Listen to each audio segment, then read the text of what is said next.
ఈరోజు చాలా ఇంట్రెస్ట్గా ఎన్నో ట్విస్టులతో అయితే స్టార్ట్ అయింది. ముందుగా శివనారాయణ పోటీకి అయితే ఒప్పుకుంటాడు. ఆ బాధ్యత మొత్తం దీప మీద వేసేస్తాడు. ఈ పోటీలో దీపను ఓడించాలని జ్యోత్స్న కుట్ర పన్నుతుంది.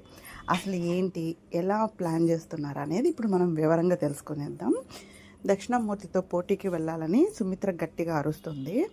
నా మెట్టినింటి పౌరుషం ఏంటో వాళ్ళకి తెలియాలి మామయ్య, ఈ పోటీలో మనం పాల్గొంటున్నాం, ఇది నా కోసం అని సుమిత్ర సమరానికి సై అంటుంది. పోటీ బాధ్యత మొత్తం కంపెనీ సీఈఓ దీపం మీద పెడతాడు శివనారాయణ. ఇది పోటీ కాదు, ఈ ఇంటి కోడలిగా నా ఆత్మగౌరవం, దాన్ని నువ్వు గెలిపించాలని దీపతో సుమిత్ర చెప్తుంది. దక్షిణామూర్తి మీద నేను ఓడిపోతే నేను చచ్చిపోయినట్లే అని శివనారాయణ అంటాడు. మనం గెలుస్తామని దీప, కార్తిక్, సూరజ్ నమ్మకంగా గట్టిగా చెప్తారు. శివనారాయణ పోటీకి దిగాడు. ఓడిపోతే తల ఎత్తుకోలేను, శివనారాయణ మాటల మనిషి కాదు, చేతల మనిషి అని కోడలు మాలినితో చెప్తాడు దక్షిణామూర్తి.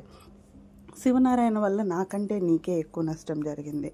నా కూతురు అల్లుడు నా దగ్గర ఉంటే ఆ శివనారాయణకు దక్షిణామూర్తి అంటే ఏంటో చూపిస్తాను. నా కూతురు బలహీనతే, అదే వాడి బలం అని దక్షిణామూర్తి ఫీల్ అవుతూ ఉంటాడు మాలినితో చెబుతాం. సుమిత్ర నా ఆడపడుచు, ఆమె తిరిగి ఈ ఇంట్లో అడుగు పెట్టడం కోసం నేను కూడా ఎదురు చూస్తున్నాను మామయ్య అని మాలిని చెప్తుంది దక్షిణామూర్తితో. మన గతాన్ని మనం మార్చలేం, కానీ గతాన్ని చూసే విధానాన్ని మార్చొచ్చు. సుమిత్రని ఈ ఇంటికి తీసుకొస్తానని చెప్పి మాటిస్తుంది మాలిని.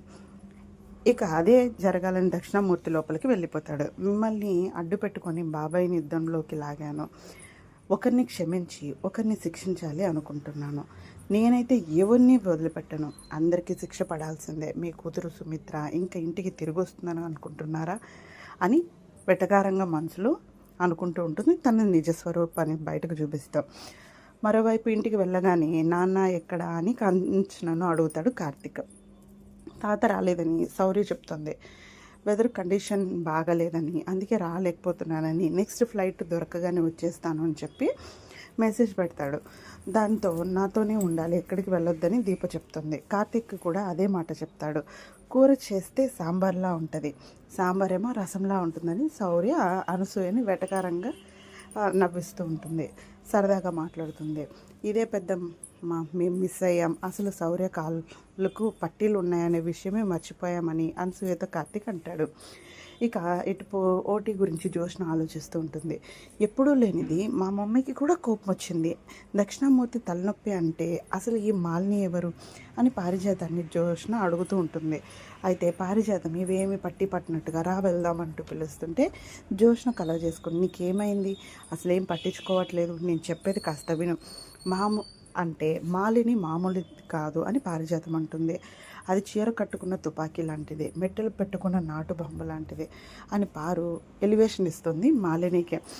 చూసావు కదా మొన్న హోమం జరిగేటప్పుడే దాని నిజస్వరూపం ఏంటో, అది మన ఇల్లుని కోల్చాలనే ప్రయత్నంతోనే వస్తుంది అని చెప్పి అంటుంది పారిజాతం జ్యోత్స్నతో.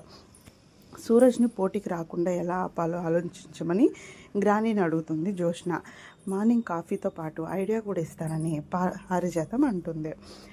ఇక ఊరికి వెళ్ళిపోతానని అనసూయ అంటుంది. వెళ్ళిపోని నేనేమి తన సొంత మేనకోళ్ళని కాదు కదా, పరాయిదాన్ని అనుకుంటూ ఎందుకు వెళ్తున్నావో, ఎక్కడికి వెళ్తున్నావో చెప్పాలని దీప అడుగుతుంది. ముత్యాలగూడెంలో ఉన్న ఇంటికి వెళ్తే మా తమ్ముడితో ఉన్నట్లు ఉంటుందని అనసూయ ఎమోషనల్ అవుతుంది. మాతో ఉండు నానమ్మ, నీకు మా అమ్మ నాన్న చిన్న నాన్నమ్మ అందరం ఉన్నాం కదా అని ఈ శౌర్య కూడా బాధపడుతూ చెప్తుంది. మళ్ళీ వచ్చేసాయని చెప్పి శౌర్య చెప్తుంది అనసూయకి.